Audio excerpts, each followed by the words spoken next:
हितरवंश महाप्रभु का स्वरूप इतना सुंदर बताया सब रसिकों ने कि महाप्रभु जी को बाल्यकाल से लेकर के उनके विराजमान समय तक जब भी किसी ने देखा वो मोहित ही हुआ श्री महाप्रभु जी के रूप पर।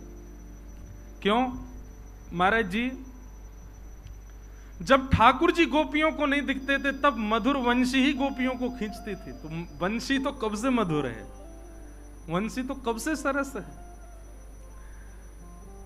और वही वंशी ही रूप धारण करके आई हैं श्री महाप्रभु जी का। महाप्रभु जी का प्रादुर्भाव हुआ। वर्णन आता है चरित्र में कि सबसे पहला शब्द श्री हितरवंश महाप्रभु ने श्री राधा यही कहा। अभी तक दंतावली भी प्रकट नहीं हुई है और प्रथम वाक्य ही मुख से प्रकट हुआ है, श्री राधा श्री राधा श्री राधा।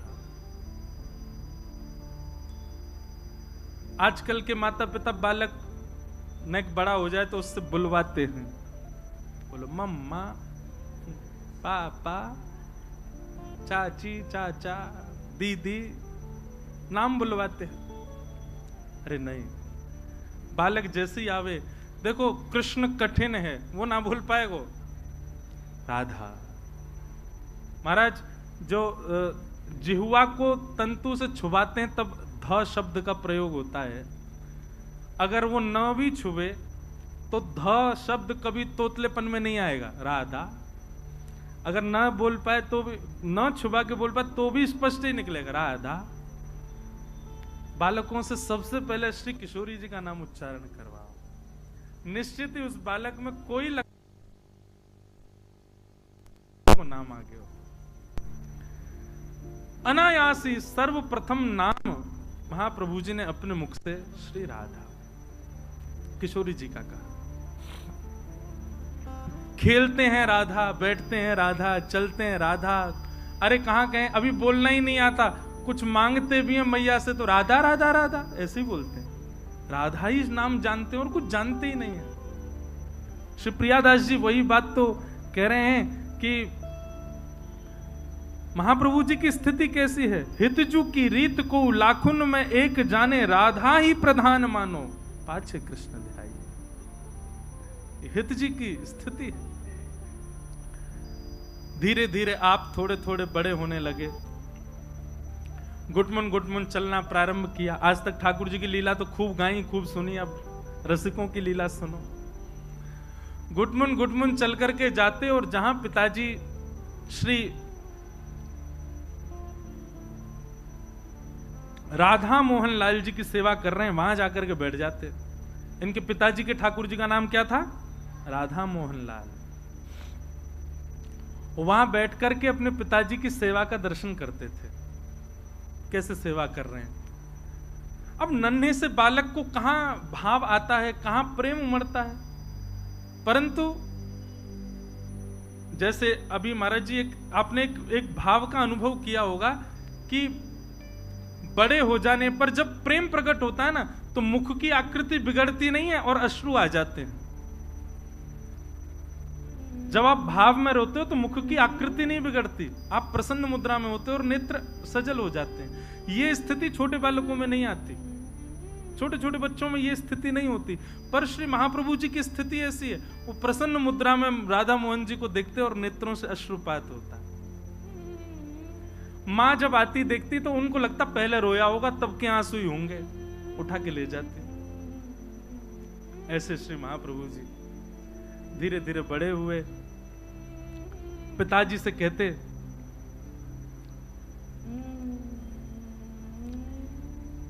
सेवा में जाने के लिए साथ में, तो पिताजी बालक समझ करके पीछे ही छोड़ देते, बोले तुम बाहर ही रहना, अंदर नहीं आना, मैं सेवा कर रहा हूं। तो बेचारे द्वार पर ही खड़े खड़े देखते।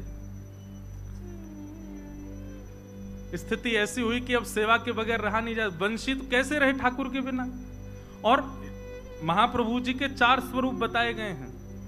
वे आचार्य भी हैं, वे ठाकुर जी की अधर की वंशी भी हैं, वे अंतरंग भाव से सहचरी भी हैं, और श्री हित का मतलब ही होता है प्रेम, प्रेम स्वरूप हैं। 4 स्वरूप बताए ना श्री प्रियादास जी महाराज ने।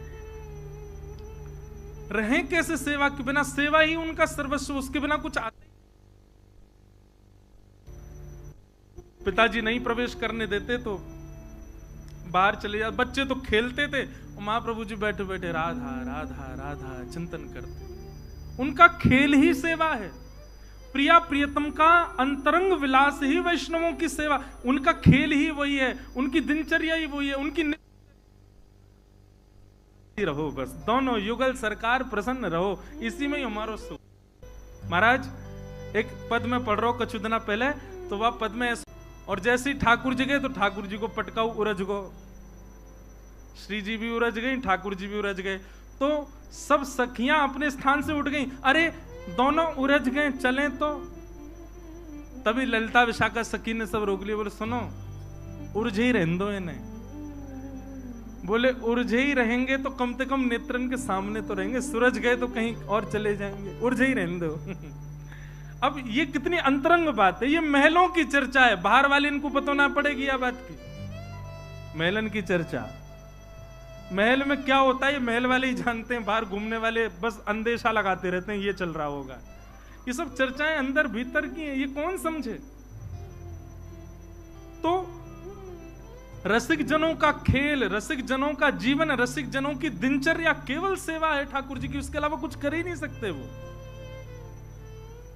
तो हितरवंश महाप्रभु क्या करते, अब सेवा भीतर तो मिलती नहीं, तो बालक बाहर खेल रहे होते, वो आके कहते चलो हरिवंश हमारे साथ खेलो। अच्छा, नाम हरिवंश क्यों पड़ा?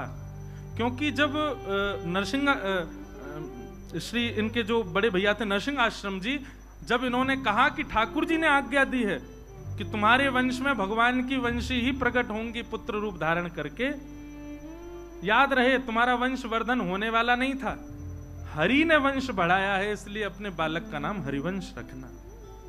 इसलिए उनका नाम हरिवंश रखा गया। जिनके वंश को हरि ने ही बढ़ाया है, जिनके वंश को हरि ने ही प्रारंभ किया, वो हरिवंश। और हित नाम क्यों लगा? हित माने प्रेम, जो प्रेम प्रदायन करता है कौन? हरि ने जिनका वंश बढ़ाया वो हित हरिवंश। तो हरिवंश चलो खेलो हमारे साथ। तो हरिवंश जी कहते मेरो खेल कछु अनोखो है, कछु अलग है। अच्छा, हम थोड़ी बताना भूल गए, बाद गांव में अवतार हुआ, जन्म हुआ, उसके बाद वे भी फिर माता पिता के साथ देवबंदी चले गए, जन्म ब्रज में ही हुआ। तो बच्चों के साथ बोले हम अलग लीला करेंगे। वो क्या लीला करोगे? तो गौर वर्ण का एक बालक, गोरा गोरा बालक, उसको तो पीतांबरी पहना देते, उसके गले में हार पहना देते, उसके सिर पर मुकुट पहना देते, उसको पटका पहना करके वन के कुछ पुष्पों को लेकर के कान पर लटकाए दिए, कछु यहां कर दिए, इस प्रकार उनका श्रृंगार कर देते। और श्याम वर्ण का एक बालक, श्याम वर्ण के बालक को नीचे माताओं वाला जो होता, क्या बोलते हैं उसको, नीचे जो पहनती हैं लहंगा, हाँ लहंगा, लहंगा, ऊपर चुनरी, नाक में नथवे, सर मैया की निकाल लाते। और श्याम वर्ण के बालक को बिल्कुल गोपी जैसा श्रृंगार कर देते।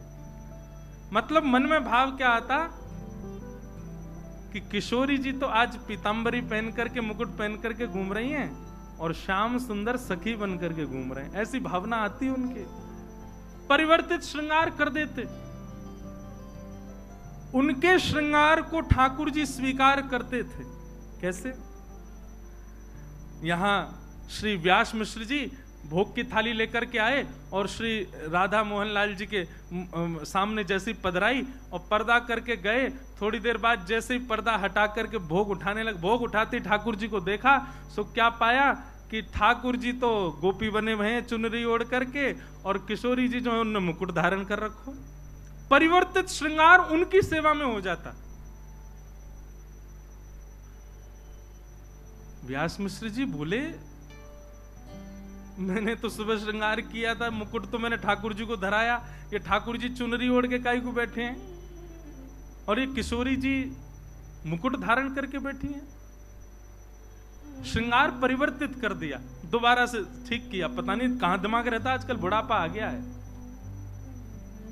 श्रृंगार व्यवस्थित करके और अनवसर का समय करके, और जैसे ही गए वापस थोड़ी देर बाद लौट करके जब आए और जैसे पर्दा पुनः खोला तो फिर से क्या पाया, ठाकुर जी ने फिर से चुनरी पहन ली, किशोरी जी ने फिर से मुकुट धारण कर लिया, फिर से श्रृंगार परिवर्तित है क्यों? व्यास मिश्र जी बोले जी हो क्या रहा है, ये लाल जी कैसी लीला कर रहे हैं?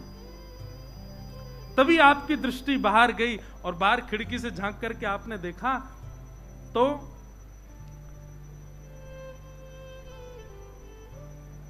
हरिवंश जी अपने कुछ मित्रों के साथ क्रीड़ा कर रहे हैं और तभी उन्होंने क्या देखा, एक श्याम वर्ण का बालक वो तो चुनरी पहन करके घूम रहा है और गौर वर्ण का बालक वो मुकुट पहन करके घूम रहा है, वो ठाकुर जी की तरफ भ्रमण कर रहा है।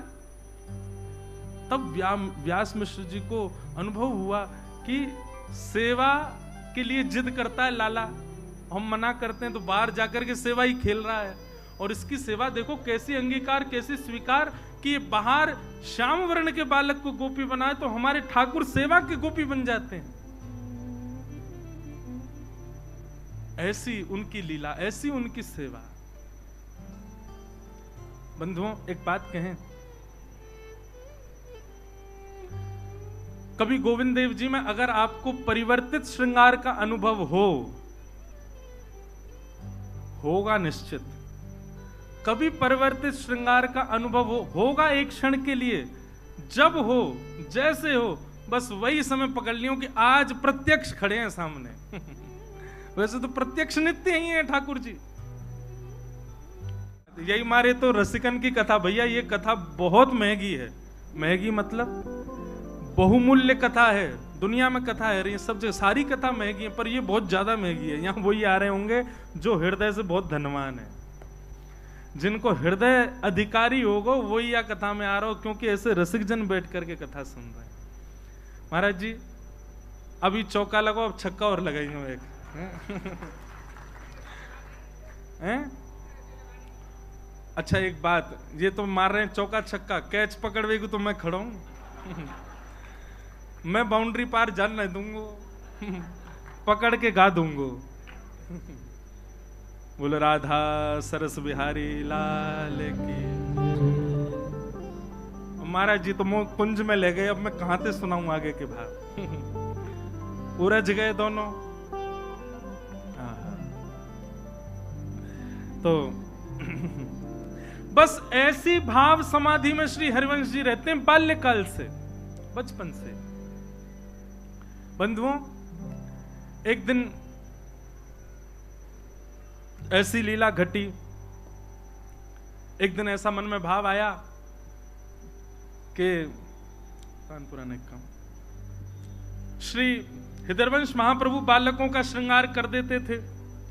अब तुम्हारा देवबंद के लोगों में इतनी भक्ति भावना तो थी नहीं।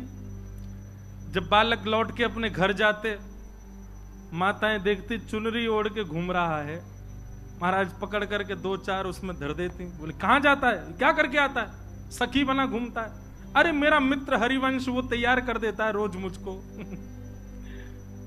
अब तो घर के लोगों ने अपने बालकों को भेजना बंद कर दिया। हरिवंश जी जहां बैठ जाए बालक जाती नहीं वहां पे। बोले हम तेरे पास नहीं आएंगे। क्यों? बोले तू सखी बना देगो। सखी नहीं बनाते हैं, प्रेम रस में डुबा देते हैं। लेकिन जो निश्चित प्रेम में डूबा होगा वो कभी भी शिकायत नहीं ढूंढता या अवसर नहीं ढूंढता सेवा से बचने का। वो तो अपनी सेवा कहीं और खोज लेता है। महाप्रभु जी ऐसे भ्रमण कर रहे थे अपने घर के आसपास के वन में, छोटे से बालक हैं, तभी उनको दो युगल वृक्ष दिखाई दी, आसपास ही खड़े हैं दोनों। बोले आहा, दोनों युगल मिल गए। और संभवतः जो एक वृक्ष था वो त्रिभंगी था, उसकी जो आकृति थी वो ऐसी थी। वो हो ये तो लाल जी हैं, ये सीधी सादी हमारी किशोरी जी हैं। तुरंत उनने तो महाराज वहीं पर श्रृंगार करना प्रारंभ किया। वृक्ष को ही श्यामा श्याम का रूप मान करके जो त्रिभंग वृक्ष था उसको ठाकुर जी का रूप धराने लगे, और जो सीधा सा वृक्ष खड़ा वो किशोरी जी के रूप में उसको तैयार करने लगे। श्रृंगार है गए। अब माला कहां से लाएं? अब यहाँ पे मणि तो है नहीं, माणिक तो है नहीं, स्वर्ण तो है नहीं, तो सुंदर सुंदर पुष्प तोड़ करके लाए, उनकी माला बना करके वृक्षों को ही माला धारण करा दी। अरे जय जय तैयार है गए, आरती कर दूं। आरती काहे की करूं? भाव की आरती लाई, आरती लेकर के आरती करते, और ये भोग तो लगायो ही नहीं, कहां जाऊं? वन में गए, सुंदर सुंदर वन के फल लेकर के आए। एक ही फल नहीं, आलस नहीं है भक्ति में, अलग अलग फल, अलग अलग प्रकार के फलों को लेकर के आए। फल को सुंदर दोना पत्ता का बना करके उसमें पधरा करके दोनों युगल के सामने पधरा दिया और बैठ करके वहीं कीर्तन करने लगे। स्वरूप का वर्णन, स्वरूप का वर्णन, लीलाओं का भाव चिंतन करने लगे। यहां पिताजी ने अपने राधा मोहन जी का स्वर्ण का श्रृंगार किया था। भोग में आज बढ़िया सुंदर पूड़ी, कचौड़ी, रबड़ी, आलू की सब्जी और जन क्या क्या बना था, उसका भोग धराया था। पर्दा करके और महाराज गए, थोड़ी बहुत देर बाद लौट करके आए तो सब बदल गया। ठाकुर जी के सोना चांदी के सबरे श्रृंगार जो हैं वो बनमाली बन गए, सबरे फूलन के और वन के पत्तान के श्रृंगार है गए, और सामने रखे हुए सब मेवा बाटी, 56 भोग, सब अंतर ध्यान है गए, फल प्रकट है गए। व्यास मिश्र जी बोले ये पर्दा के पीछे ही होता है जो होता है। मैं इतना सुंदर श्रृंगार करके जाऊं, ऐसा कछु करके जाऊं, ये कैसे परिवर्तन हो जाए? तो उनको आभास तो हो गया था कि हरिवंश बाहर अपने मित्रों के साथ लीला करता है, खेलता है, और उसकी लीला ये राधा मोहन जी स्वीकार कर लेते हैं। लेकिन आजकल तो मैंने सुना बालक आते ही नहीं, अब किसका श्रृंगार कर रहा है? दूरते दूरते दूरते पहुंचे, आहा, एक सघन वन कुंज में 2 युगल वृक्ष हैं। दूर से देखने पे प्रतीत हो रहे हैं कि साक्षात राधा मोहन जी खड़े हैं। क्या त्रिभंग स्वरूप में जो है वो कृष्ण श्रृंगार में, और सीधे जो है वो किशोरी जी के श्रृंगार में, और वहीं सामने बैठ कर के उनको वन फलों का भोग अर्पित करा रहे।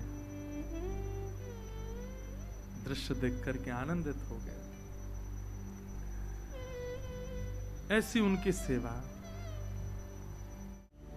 एक बार की चर्चा है, वैसे तो जब चर्चा प्रारंभ होती तभी सुनाना था, पर अभी मन में भाव आ रहा है कि जब महाप्रभु जी छोटे थे, हितरवंश महाप्रभु, तो उनका नियम था कि वो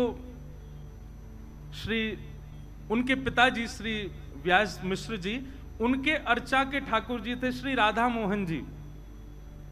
हरिवंश महाप्रभु ने 3 ठाकुरों की सेवा की है, श्री राधा मोहन जी, नवरंगी लाल जी और श्री राधा वल्लभ लाल जी। तो इनके पिताजी के ठाकुर जी थे श्री राधा मोहन लाल जी। हरिवंश महाप्रभु छोटे से थे तो अपने पिताजी की सेवा देखते रहते थे, और जैसे ही ठाकुर जी की अर्चना होती सबसे पहले हाथ बढ़ाते, बोले कि प्यास लगती तो चरणामृत ही पीते, पानी नहीं पीते थे, जल नहीं, चरणामृत पीते थे। भूख लगती तो मैया से कहते जल्दी भोग लगाओ, मुझको भूख लगी है। मैया कहती तू खा ले कुछ, बोले नहीं पहले भोग लगाओ। किशोरी जी ठाकुर जी भोग पालेंगे तभी पाऊंगा, नहीं तो भूखो रहूंगा।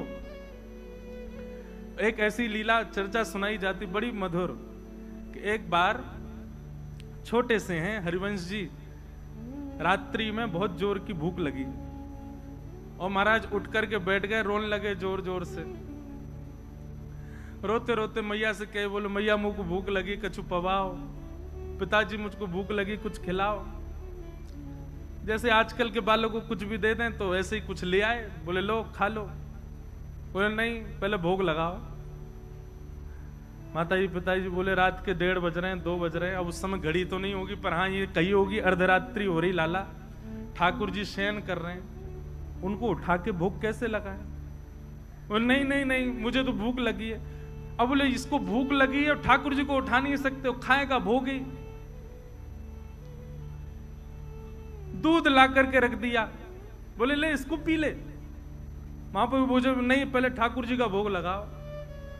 ठाकुर जी का यदि भोग नहीं लगा होगा तो ग्रहण नहीं करेंगे। रोते रोते रोते रोते खूब समय बीत गयो। पिताजी माताजी भी परेशान, बोले सोनी नहीं दे रहा, क्या करें? खा कुछ रहा नहीं है, पी कुछ रहा नहीं है, भोग लगा के ही पाएगो। आहा, महाराज श्री हरिवंश जी की रुदन सुनकर के सेज पर पौड़े भय ठाकुर जी उठ गए और उठ करके श्री जी को उठा रहे। बोले श्री जी उठो।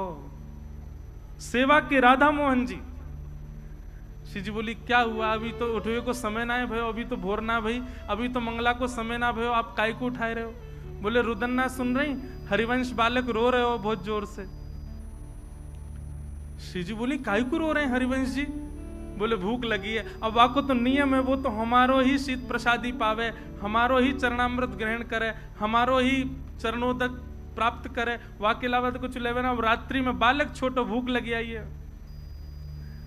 ठाकुर जी किशोरी जी बोली अब क्या करें, अभी तो मंगला में समय है, लेकिन समय तक यदि प्रतीक्षा करी तो बेचारो प्यासो बालक कितनो रोवेगो। सो ठाकुर जी सेज से उतरे और अपनी झारी, जल पीवे वाली झारी, वही से ही किशोरी जी को कही कि पाम लटका लो नीचे। किशोरी जी पाम लटका के बैठ गई ठाकुर जी, और ठाकुर जी अपनी झारी जीते ही अपने चरणन को धो रहे हैं, स्वयं ही अपनो चरणामृत प्रदान कर रहे हैं, स्वयं ही अपनो चरणामृत निकाल रहे हैं।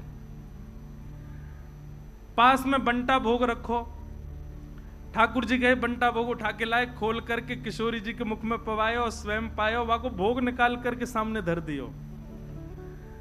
आज ठाकुर जी और किशोरी जी ने अपने आप ही श्रृंगार कर लिया, अपने आप ही एक दूसरे को सुंदर भाव सजा करके और सेज पे ही दोनों बैठ गए। 3 साढ़े 3 बजे जो समय हो तो सुबह मंगला करवे को श्री व्यास मिश्र जी तुरंत गए मंदिर में जाकर के कपाट खोले, और जैसे कपाट खोल करके देखी तो कहा पाए ठाकुर जी तो बैठे हुए हैं, अपने आप ही टेढ़ों से श्रृंगार कर लिया है, यहाँ तक कुंडल भी उतर रहे हैं, थोड़े थोड़े वस्त्र भी उधरे उधरे से दिख रहे हैं, और तभी कहा देखो नीचे पात्र में चरणामृत भी रखो है, चरणोदल भी कर दियो है, और पास में बंटा जी भी खुले हुए हैं, दोनों की दतुइयां लगी हुई हैं, नेक नेक पाए लियो है। आहा, ये दृश्य देख करके व्यास मिश्र जी तो आनंदित हो गए। तुरंत गए और जाकर के चरणामृत और भोग ले जाकर के हरिवंश बालक को प्रदान किए, तुरंत पा लियो। पा करके बालक तो सो गयो, लेकिन माता पिता दोनों नेत्र सजल और ठाकुर जी को देख रहे हैं कि हम तो विचार कर रहे हैं ठाकुर जी को कैसे उठाएं, पर हरिवंश जी को रुदन सुनकर के ठाकुर जी स्वयं उठ गए, स्वयं अपनो चरणामृत निकाल लियो, स्वयं अपनो श्रृंगार कर लियो, स्वयं भोग लगा के और स्वयं तैयार है के सेज पर विराजमान है गए। वादना श्रृंगार नहीं भयो, वादना मंगला आरती ना भई। बोले क्यों? आज ठाकुर जी ने अपनी मंगला खुद ही कर ली है। क्यों? हरिवंश जी को भूख लगी। किस लिए? क्योंकि उनका नियम है कि वो ठाकुर जी के प्रसाद के अलावा कुछ नहीं पाते।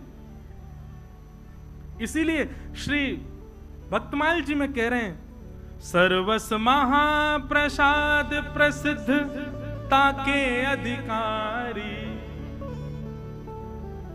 महाप्रसाद की महिमा, मैं तो ये बात कहता हूं कथा में, आप एक नियम लोग नियम कौन से धारण करते हैं जिससे उनको पुण्य प्राप्त हो? नियम ऐसे धारण करो जैसे ठाकुर जी प्राप्त हो। नियम ऐसे धारण करो जैसे ठाकुर जी लीला करें। अब वो नियम भी हम बता दें तो फिर नियम का बात अपने आप ढूंढो, ऐसा कहा नियम करें जैसे ठाकुर जी प्राप्त हो।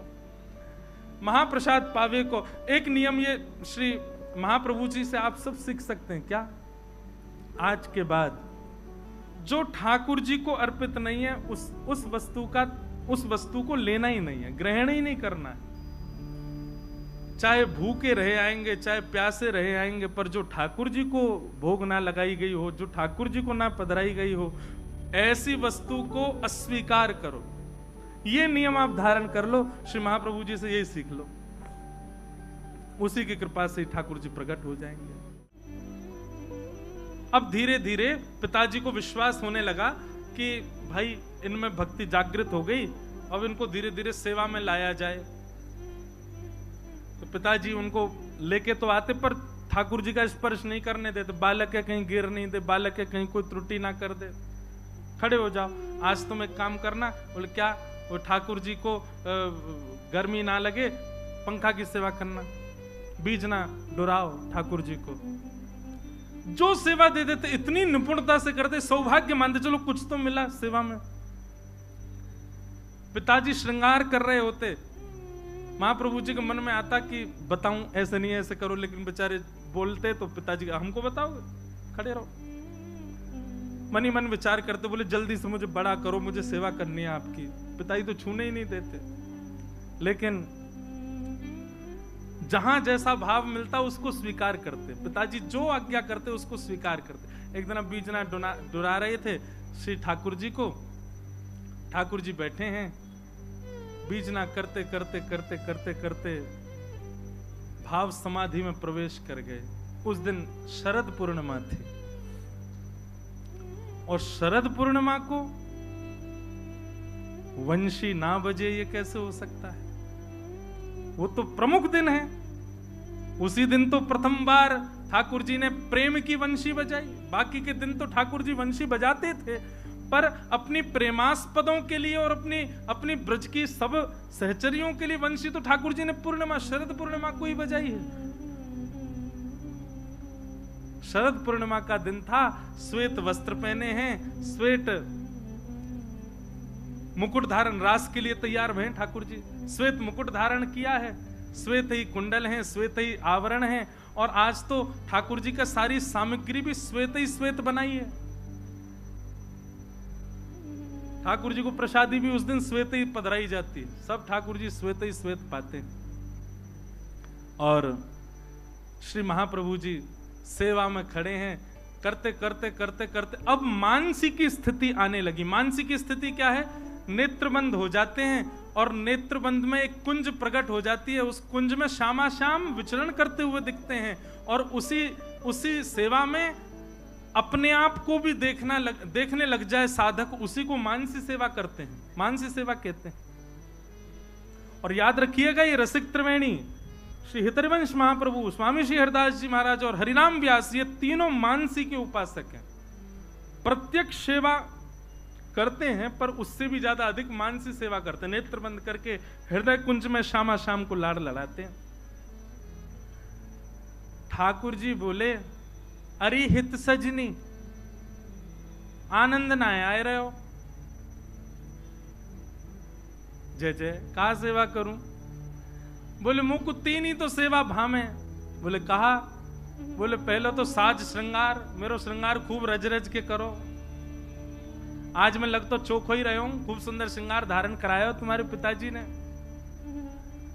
दूसरों मुख को प्रिय है भोग, और वो भोग भी तुम्हारी मैया बना करके ला रही है, श्वेत श्वेत सब बना रही है। वादना कड़ी भी बिना हल्दी डाले बने, ठाकुर जी की सेवा की, श्वेत ही रहेगी कड़ी भी। और तीसरी मुख जो सेवा प्रिय है वो है राग या फिर नृत्य। मुख रिझाओ, मेरे सामने या तो नृत्य करो या फिर कछु गा के सुनाओ। जे जब तक ठाकुर जी को कुछ सुनाया नहीं जाता, बुरा नहीं मानिएगा, तब तक सेवा ठाकुर जी को ऐसी लगती है जैसे बिना नमक की सब्जी।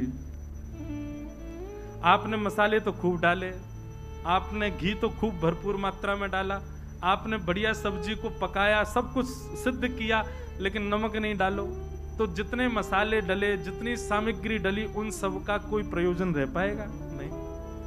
आपने श्रृंगार खूब बढ़िया कर दिया, आपने भोग बहुत सुंदर सजा दिया, लेकिन ठाकुर जी को कुछ गा के नहीं सुनाए हो, तो आप यही समझ लियो कि आपकी सेवा तो भई, लेकिन नमक नहीं पड़ो। ठाकुर जी पा तो लेंगे, लेकिन बार बार कहेंगे सुख ना यार हो, आनंद ना यार हो।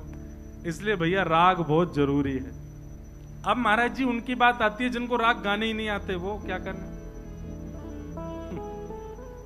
तो महाराज जी घर वाले यूं करें, या ने हमारे जो है का नींद भी सब उड़ा रखी, रोज सवेरे ही रहकन लगे। अच्छा एक बात कहे, अष्ट सखाओं की वार्ता में एक प्रसंग आता है कि एक बार कोई श्रीनाथ जी के सामने गा रहा था, बेसुरा गा रहा था, स्वर नहीं था बिल्कुल भी, और वो इतनी जोर जोर से आलाप ले करके, क्योंकि गाने वाले को लगता है मैं सुरीला ही गा रहा हूं, गाने वाले को यही लगता है कि मैं अच्छा ही गा रहा हूं, और वो ऐसा रज रज के गावे। इतने में कुंभन दास जी आ गए। कुंभन दास जी आकर के बोले, क्या कर रहे हो भाई? राग सुना रहा हूं ठाकुर जी को। बोले तेरे राग में एक भी स्वर तो बढ़िया लग नहीं रहा है, काय को ऐसे गा रहा है? वो तुमको नहीं पता, ठाकुर जी राग नहीं देखते, ठाकुर जी अनुराग देखते हैं।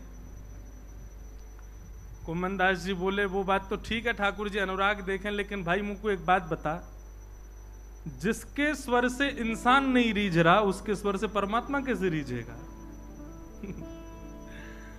ओ महाराज, कुम्मलदास जी तो ऐसे ही अष्ट सखा तो कछु भी भाव के, पर याद चक्कर में गानों मत छोड़ी हूं, गाओ। भले ही घर वाले पीछे डंडा लेके भागे, फिर गाओ, ठाकुर जी को नित्य सुनाओ। हमारे एक पंडित जी हैं, उनसे गाना नहीं आता, जबरदस्ती हमारे लाल जी के सामने गाते हैं, जबरदस्त रोज गाते हैं। और महाराज जी मैं उनसे कहूं, मैंने कि तुम्हारा सा तो सध नहीं रहा है, तो बोले आप अभी सा पे ही पड़े हो, मैं तो का साध रहा हूं। का जो स्वर ही नहीं होता सप्त स्वरों में, वो का साध रहे। मैंने कि का साध रहे हो, बोले हाँ। जो टीवी में दिखाए गए ये वो महापुरुष नहीं है, वो दूसरे हैं, वो आए ही नहीं है यहाँ। तो हरिवंश महाप्रभु तो रास का पद गा रहे हैं मानसी में, और ठाकुर जी रास विहार कर रहे हैं। और रास करते करते करते करते किशोरी जी ने तो अपनी चुनरी उतार करके और महाप्रभु जी के ऊपर मानो जैसे प्रसन्न है करके उनको उड़ाए दी हो, और ठाकुर जी ने अपने गले की मोती की माला उतार करके श्री महाप्रभु जी के गले में धारण करा दी। बस ये लीला हुई ही थी कि इतने में ही पिताजी माताजी आ गए, और आकर के देखा कि अचेत अवस्था में पड़े हैं, गिरे पड़े हैं नीचे, भाव आवेश में आ गए हैं, नेत्रों से अविरल अश्रुधार गिर रही है। और तभी क्या देखते हैं, छोटे छोटे राधा मोहन बिहारी जी को जो छोटे छोटे वस्त्र धारण कराए, उनमें छोटी सी चुनरी जो है वही विशाल है गई है, और वही श्री महाप्रभु जी के अंग पर डली हुई है। ये कैसे संभव है सके? और किशोरी जी जो सामने विराजमान है, उनकी चुनरी वहां नहीं है। प्रत्यक्ष ठाकुर जी अनुभव करा रहे हैं महाप्रभु जी के साथ। जैसे तैसे चेतना आई, चेतना आती मानो वर्णन करने लगे, आहा क्या छवि, क्या नयन, क्या रूप, क्या मुकुट, क्या बाकी अदा, क्या चलन, क्या चाल, क्या उठना, क्या बैठना। एक एक लीला को बस ऐसे कोई सुने ना सुने इससे मतलब नहीं, बस चल रहा है, वही भाव मन में उद्दीपन हो रहा है। फिर एक बार का प्रसंग आता है कि महाराज हिंडोला का समय आया, और ठाकुर जी हिंडोला पे बैठे थे, और पिताजी ने सेवा दी थी, दूर की सेवा देते हैं, दूर की सेवा देके गए, बोले झुलाओ ठाकुर जी को। झुलाने लगे, झुलाते झुलाते झुलाते झुलाते इतने में ठाकुर जी फिर बोल पड़े, तुम फिर वही काम कर रहे हो। महाप्रभु जी बोले कहा कियो? बोले अरे श्रृंगार है क्यों, भोग है क्यों, गाओ। महाप्रभु जी फिर गाने लगे। अब तो जैसे ही गाने लगे सोई महाराज हाथ से डोरी छूट गई, तो भाव में चले गए, डोरी छूट गई पर हाथ चल रहे हो, और गा रहे हैं। गाते गाते गाते महाराज कहा भयो, अब देखो रसिकन के भाव में तो गाते ही रहो, फिर एक हिंडोला को पद आ गया, वागू गा दो। पर अभी बाद में गाऊंगा, सुनो पहले कथा, वही राग रहंदियों पहले ही। बोलो राधा वल्लभ लाल की। भैया देखो ऐसे राधा वल्लभ नाम लाल जी को नाम उच्चारण करियो कि बगल वार इनको सुनाई दे। श्री राधा वल्लभ लाल की। ये हुई ना बात, ऐसे ही गाओ, ऐसे ही चिल्लाओ, सबन को सुनाई दे, कान में महाराज नाम जाएगा राधा वल्लभ जी को, मंगल होगा सबन को। तो अब झुलाते झुलाते महाराज हाथ से डोरी छूट गई, वो तो मानसी में चले गए। अब मानसी में ठाकुर जी सेवा अलग करा रहे हैं, और प्रत्यक्ष सेवा अलग चल रही है। अब प्रत्यक्ष में जो ठाकुर जी सामने झूला पे बैठे, वो किशोरी जी तो कह रहे हैं झूला तो धीमो पड़गो। किशोरी जी बोली पड़े ही जाएगो, तुमने आज्ञा जो कर दी गावे की, वो मानसी में चले गए, और मानसी में सेवा कर रहे हैं। अब झूला क्यों झूलते हैं? गर्मी लगे ठाकुर जी को, तो झूला झुलाया जाए तो वैसे ही हवा को अनुभव होवे। ठाकुर जी बोले श्री जी झूला तो ढीलो पड़ गो। श्री जी बोली अब मैं क्या करूं, तो गए मानसी में। अब मानसी से निकाल के लाऊंगी तो मानसी में जो स्वरूप लीला कर रहा है वो आएंगे, बोले कि नहीं यहां पे आओ, बेचारो अकेलो हरिवंश कहां कहां जाएगा, कैसी लीला। महाराज अब यहां किशोरी जी श्रमित नहीं हो, उसके लिए ठाकुर जी हिंडोला में पाम लटका के बैठ गए नीचे और अपने पैर के अंगूठाते नीचे पृथ्वी को स्पर्श करके हिंडोला पीछे करें आगे आवे, पीछे करें आगे आवे। अपने पावन से स्वयं ही ठाकुर जी झुला रहे हैं।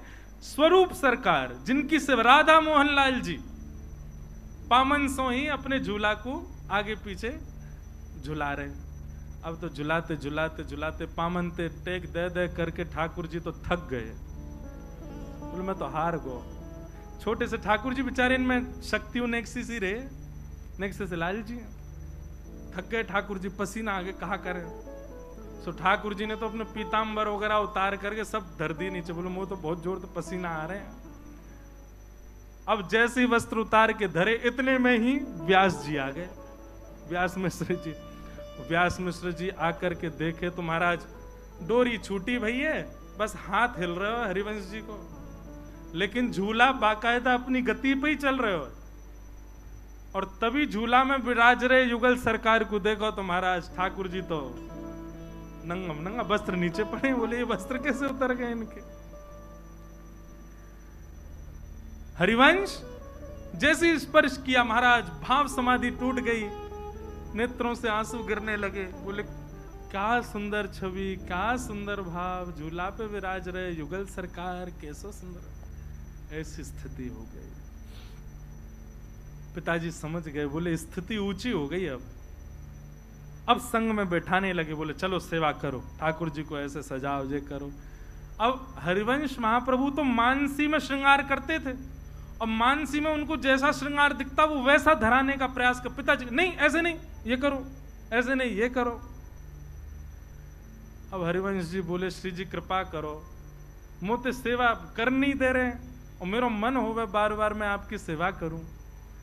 स्वप्न में श्री जी प्रकट है गई। बोले तुम काय को चिंता करो, एक काम करो, अपने अपने प्रियालाल जी ले आओ। बोले कहां? बोले तुम्हारे घर के पीछे एक सूखो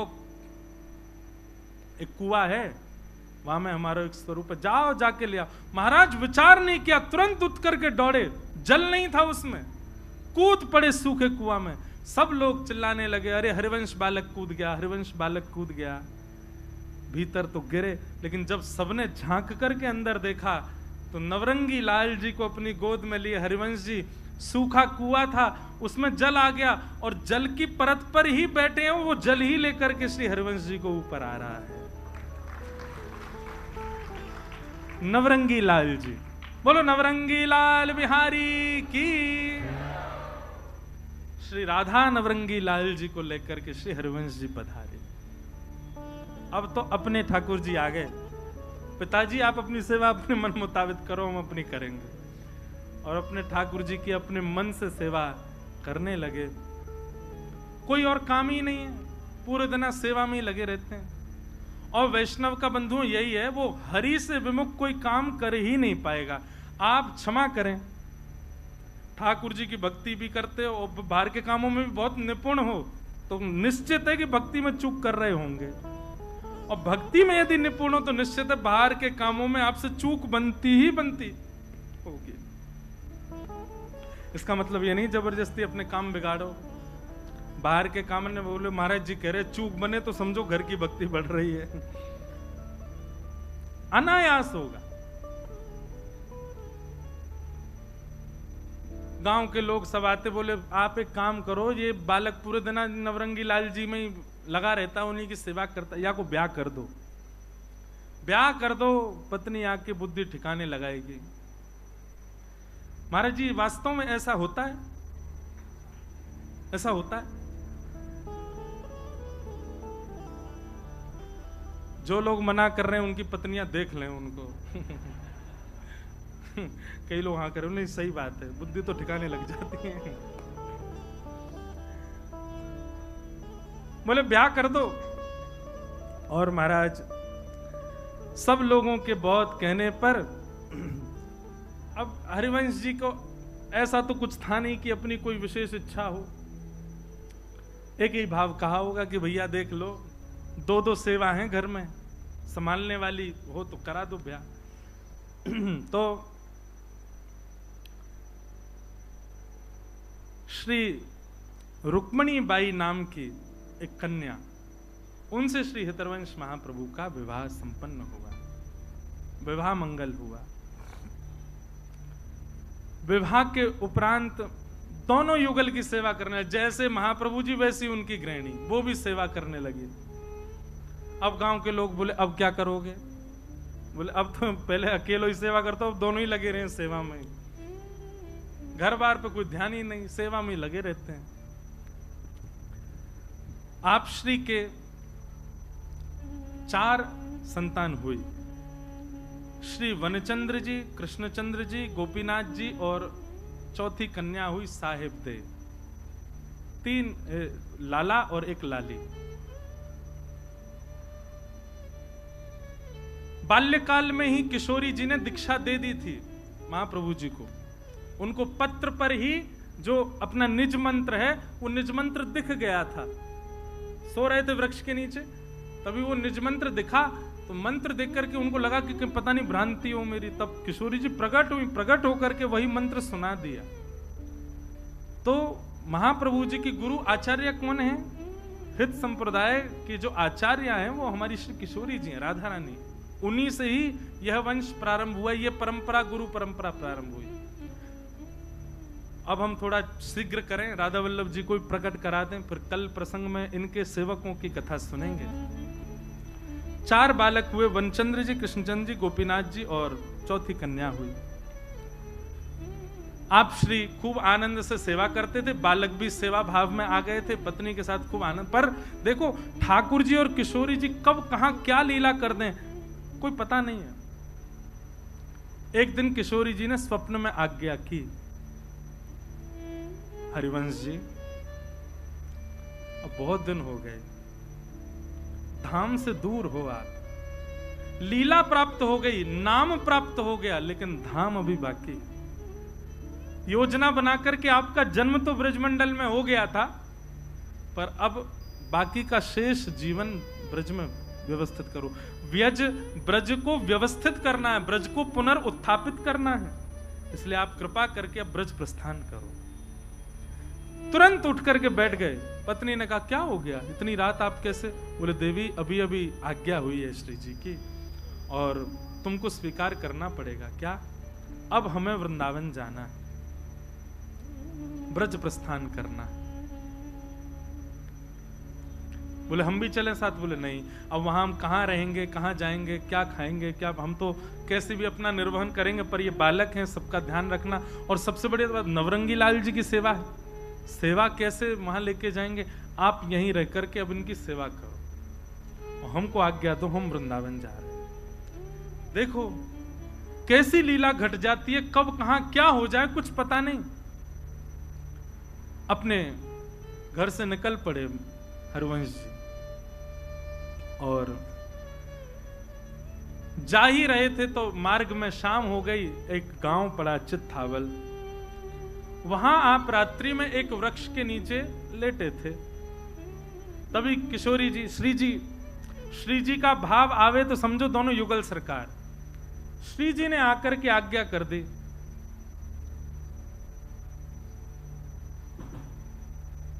आज्ञा की कि आप जिस गांव में हैं इसी गांव में ही हमारा एक स्वरूप विराजमान है, आत्मदेव नाम के ब्राह्मण हैं, उनके घर पे हमारी सेवा हो रही है। आप वहां जाइए और वहां से हमारे स्वरूप को लेकर के वृंदावन चलो। लेकिन अब स्वरूप लेकर के वृंदावन जाओगे तो आगे की भी व्यवस्था देखनी पड़ेगी, स्वरूप का सेवा आदि आगे कौन करेगा? सब लोग इधर देखो ध्यान से। महाप्रभु जी बोले आज्ञा करें। बोले जिन ब्राह्मण के यहां से स्वरूप लेके जाना उनकी 2 कन्या हैं, उनसे ब्याह कर लो। महाप्रभु जी बोले ये कैसी आज्ञा, मैं तो ब्याह करके बालक संतान सब हो गई, सब त्याग करके वृंदावन जा रहा हूं। श्री जी बोली नहीं हमारी आज्ञा है, ब्याह करो। अब महाप्रभु जी बोले मैं किसी के घर में जाके कैसे कहूं कि भाई अपनी दोनों बेटियों से ब्याह कराओ। श्री जी बोली चिंता नहीं करो, हमने उनको भी स्वप्न में आज्ञा कर दी है कि आप आ रहे हो और आपसे अपनी दोनों लालियों का ब्याह करना है।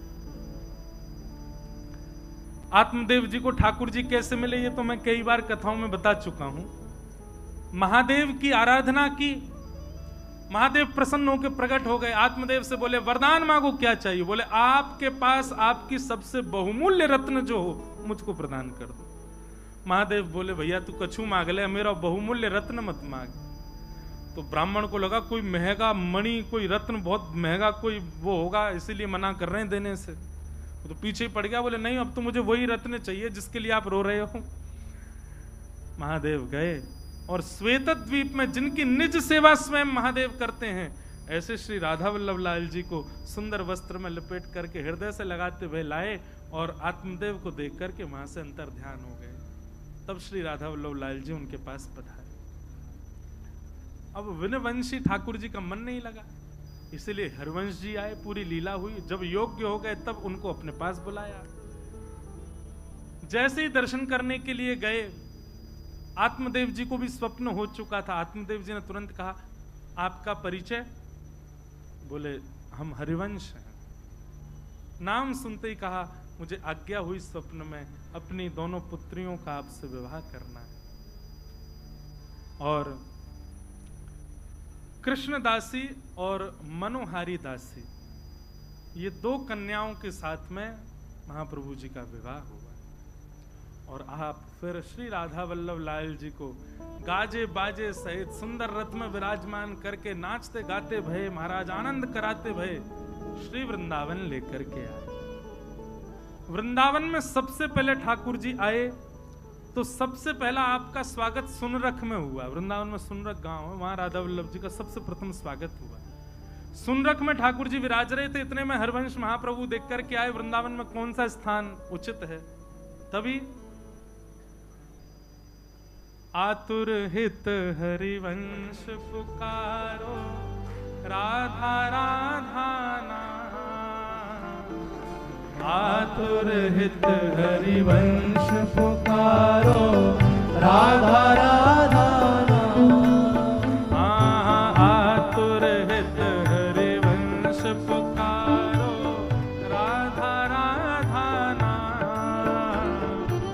आतुर हित हरिवंश पुकारो, राधा राधा नाम। तब हे सघन कुंज वृंदावन आयो, सघन कुंज वृंदावन आयो। और मदन टेर वृंदावन आयो, मदन टेर वृंदावन आयो। ओ प्यारो राधा वल्लभ लाल, वृंदावन प्यारो वृंदावन, वृंदावन प्यारो वृंदावन। हे श्री वृंदावन मेरो वृंदावन, वृंदावन प्यारो वृंदावन। मदन टेर यमुना तट आयो, मदन टेर यमुना तट आयो। ओ प्यारो राधा वल्लभ लाल, वृंदावन प्यारो वृंदावन,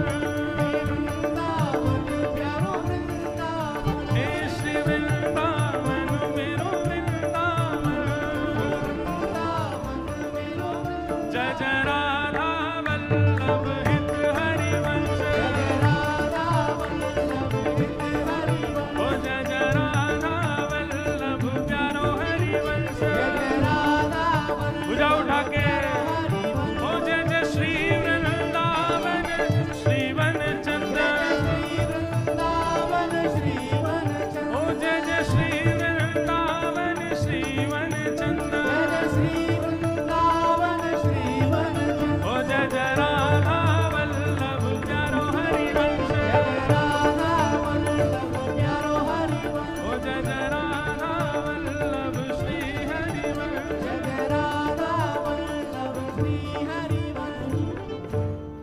मदन टेर ऊंची ठौर, ये स्थान सबसे प्रिय लगा श्री महाप्रभु जी को। और आपने श्री राधा वल्लभ लाल जी को मदन टेर ऊंची ठौर पर ले जाकर के विराजमान किया। बोलो श्री राधा वल्लभ लाल की। ऐसी जय बोलवे की कही हमने। बोलो राधा वल्लभ लाल की। श्री हृदयवंश महाप्रभु की। प्यारे वृंदावन धाम की जय जय श्री। और वृंदावन में प्रकट भये श्री राधा वल्लभ लाल। हमारे वृंदावन के निधि, निधि का मतलब क्या होता है? निधि का मतलब बहुमूल्य वस्तु। हमारे वृंदावन के 7 निधियों में एक निधि श्री राधा वल्लभ लाल जी वृंदावन में आकर के प्रकट भये। अब आपकी शिष्य परंपरा पर चर्चा और आपके जो आगे वंश में आए हैं उन सब पर चर्चा हम कल करेंगे, कल के संदर्भ में करेंगे।